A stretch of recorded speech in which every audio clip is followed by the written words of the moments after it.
Bonjour mes braves, comment allez-vous?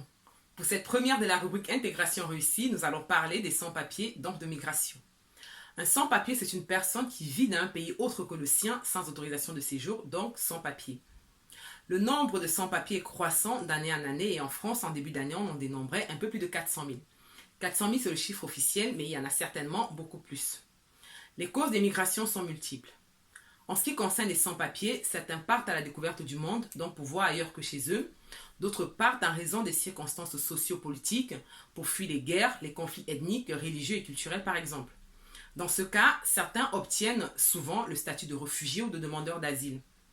La grande partie part pour des raisons économiques, donc pour fuir la pauvreté à la recherche d'une vie meilleure pour eux et leurs familles restées sur place.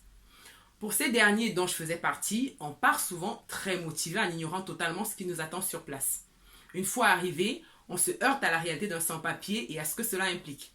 On se retrouve donc des fois dans des situations beaucoup plus précaires que celles qu'on a laissées en partant. Mais on a fait un choix.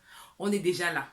Il faut pouvoir se donner les moyens, surtout mettre toutes les chances de notre côté pour ne pas faire partie des 7% qui seront rapatriés dans leur pays d'origine ou dans le pays par lequel ils ont transité pour rentrer dans l'Union européenne.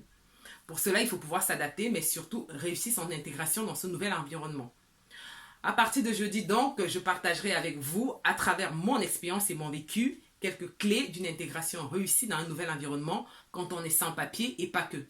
Voilà, je vous souhaite comme ça de passer une belle fin de journée. Portez-vous bien et prenez grand soin de vous et je vous dis à très bientôt. À bientôt.